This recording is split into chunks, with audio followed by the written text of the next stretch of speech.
ꯍꯥꯏ ꯃꯌꯥꯝ ꯑꯍꯥꯟꯕꯃꯛꯇꯗ ꯇꯔꯥꯃꯨꯛꯆꯔꯤ ꯂꯣꯏꯅꯅ ꯏꯀꯣꯛꯅꯅ ꯈꯨꯔꯨꯝꯖꯔꯤ ꯉꯁꯤ ꯑꯃꯨꯛ ꯑꯅꯧꯕ ꯚꯤꯗꯤꯑꯣ ꯄꯨꯗꯨꯅ ꯂꯥꯛꯆꯔꯦ ꯉꯁꯤꯒꯤꯗꯤ ꯃꯨꯛꯕꯥꯡꯅꯤ ꯊꯔꯣꯏ ꯊꯣꯡꯕꯁꯤꯒ ꯂꯩꯖꯔꯦ ꯃꯍꯤꯅ ꯁꯤꯒ ꯂꯩꯖꯔꯦ ꯃꯌꯥꯝ ꯑꯁꯤꯅ ꯑꯂꯨ ꯑꯅꯧꯕꯒ ꯌꯣꯡꯆꯥꯛꯀ ꯏꯔꯣꯝꯕ ꯁꯤꯅ ꯈꯣꯡꯗ꯭ꯔꯨꯝ ꯆꯝꯐꯨꯠ ꯁꯤꯒ ꯂꯩꯖꯔꯦ ꯁꯂꯥꯗ ꯇꯤꯜꯍꯧ ꯃꯅꯥ ꯍꯪꯒꯥꯝ ꯃꯇꯣꯟ ꯑꯗꯨꯒꯩꯗꯤ ꯌꯣꯡꯆꯥꯛ ꯃꯌꯥꯝ ꯌꯣꯡꯆꯥꯛꯁꯦ ꯌꯥꯝꯅꯗꯤ ꯍꯩꯅꯗꯦ ꯑꯗꯨꯗꯤ ꯃꯌꯥꯝ ꯆꯥꯕ ꯍꯧꯔꯁꯤ ꯂꯥꯏꯒꯤ ꯈꯇꯪ ꯍꯥꯟꯅ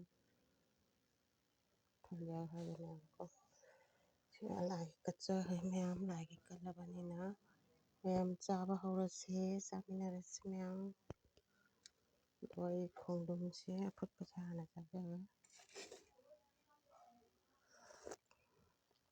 ꯈꯣꯡꯗ꯭ꯔꯨꯝ ꯑꯐꯨꯠꯄꯁꯦ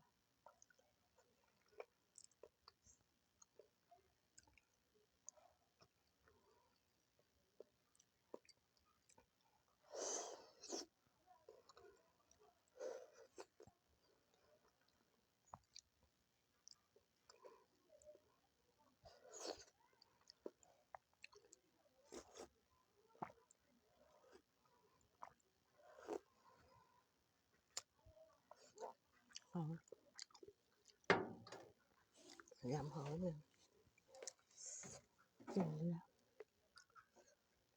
ꯊꯔꯣꯏꯁꯦ ꯑꯝꯇꯪ ꯍꯥꯟꯅ ꯆꯨꯞꯁꯤ ꯍꯥꯎ ꯍꯥꯎꯔꯦ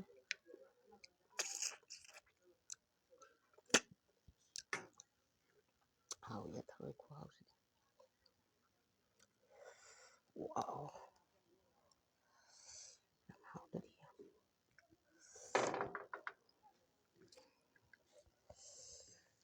ꯃꯌꯥꯝ ꯊꯔꯣꯏꯁꯦ ꯃꯣꯔꯣꯛ ꯁꯥꯔꯞ ꯇꯧꯕꯁꯦ ꯍꯥꯎꯕꯗꯤ ꯍꯥꯎꯕꯅꯤ ꯃꯌꯥꯝ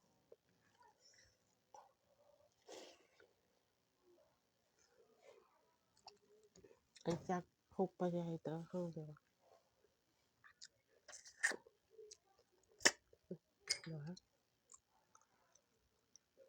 ꯃꯌꯥꯝ ꯆꯥꯊꯣꯛꯑꯒ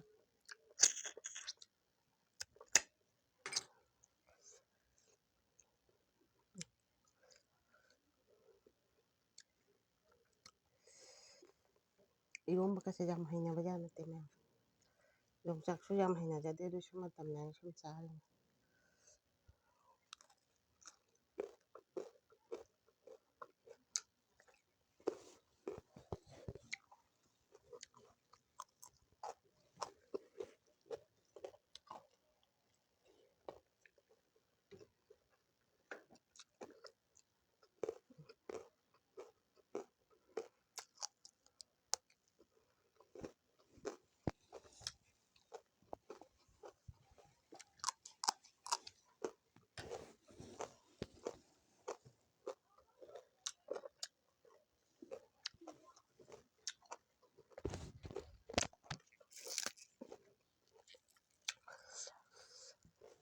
ꯑꯂꯨꯁꯦ ꯇꯤꯜꯍꯧ ꯃꯅꯥ ꯐꯗꯤꯒꯣꯝ ꯂꯣꯏ ꯍꯥꯞꯈ꯭ꯔꯦ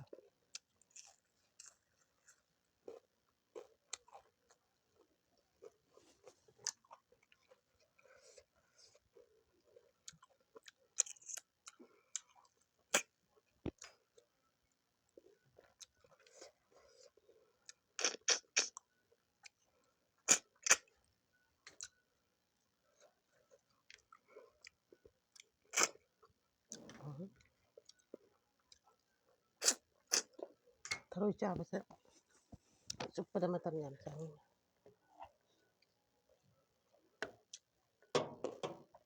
ꯆꯥ ꯍꯨꯛꯄ ꯁꯪꯗꯦ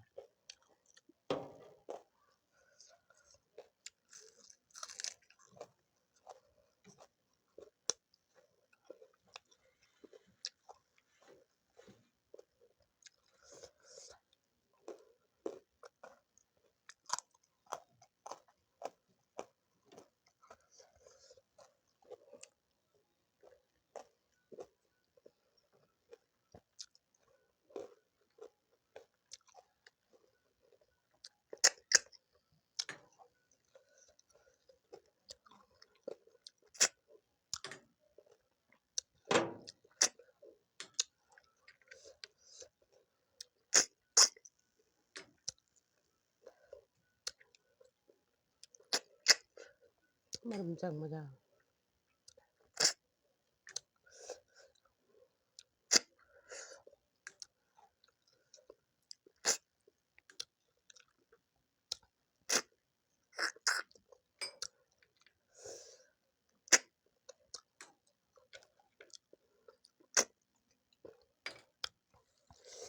하고요.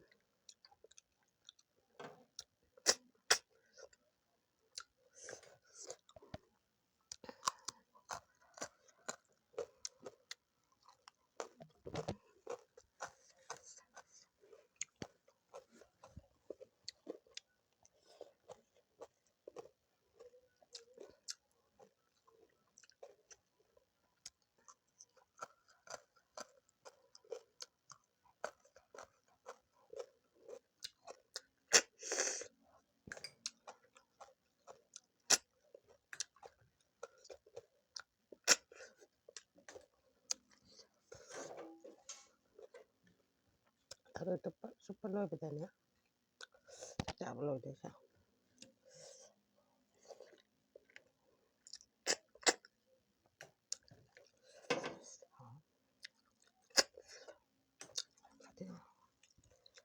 Làm thế nào hả thử.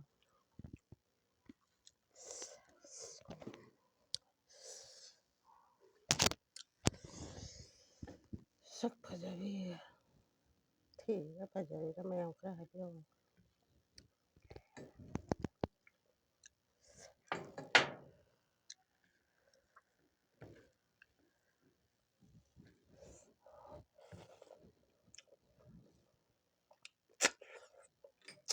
Wow.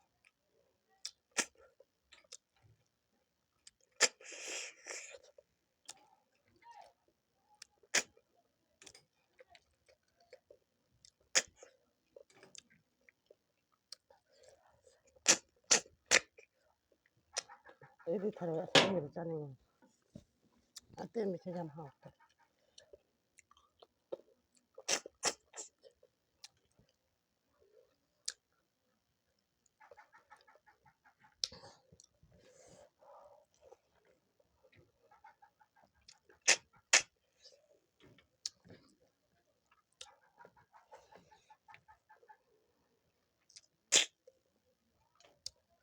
Hao ya.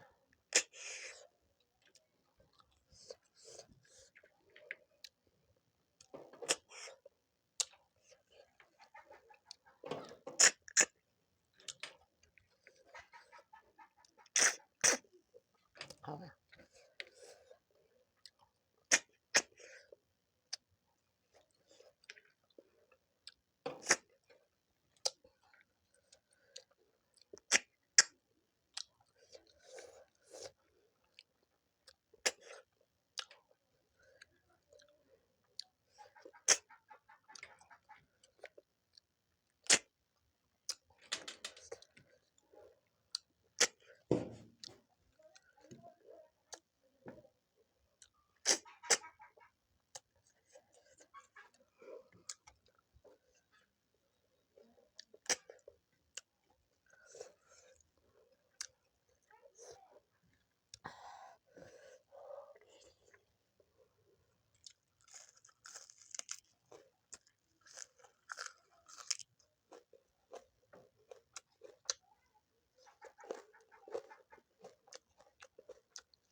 맛있다.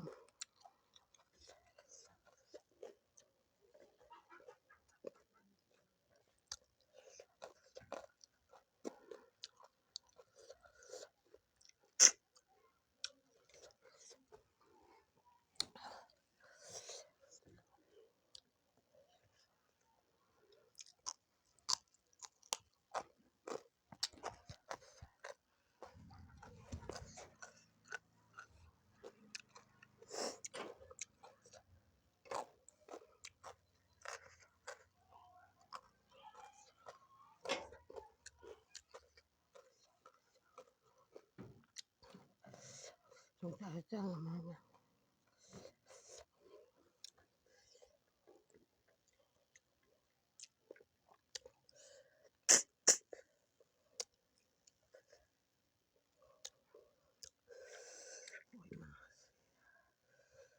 Một sao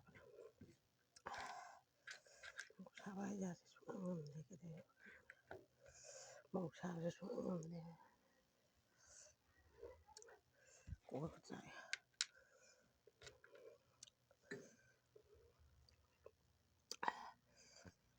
ꯍꯥꯎꯗꯤ ꯍꯥꯎꯕꯅ ꯂꯣꯏꯔꯦ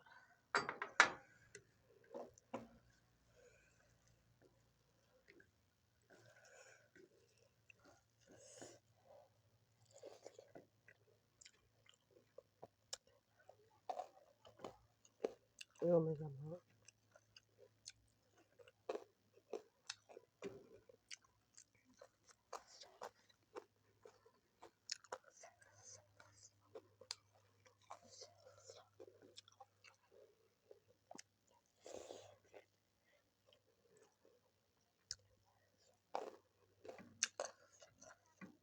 영자서 잠만요 하루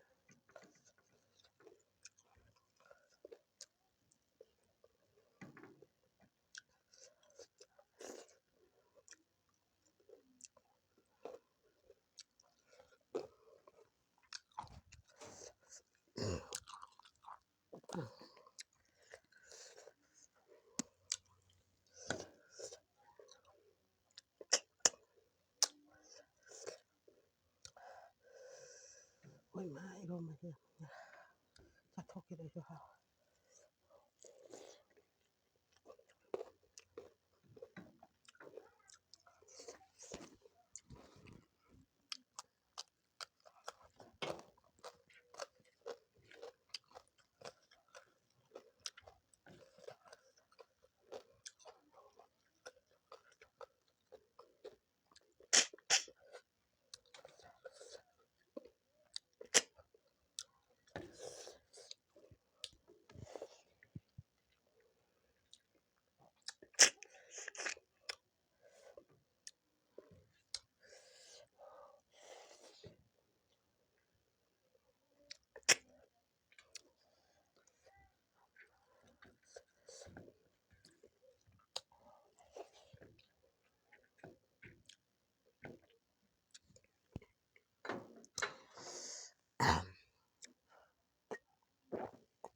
ꯃꯌꯥꯝ ꯉꯁꯤꯒꯤ ꯑꯣꯏꯅꯗꯤ ꯃꯇꯥꯡꯁꯤ ꯂꯣꯏꯁꯤꯜꯂꯁꯤ ꯃꯧꯁꯨ ꯌꯥꯝ ꯁꯥꯔꯦ ꯃꯌꯥꯝ ꯃꯊꯪꯒꯤ ꯚ꯭ꯂꯣꯛꯇ ꯑꯃꯨꯛ ꯎꯅꯔꯁꯤ ꯕꯥꯏ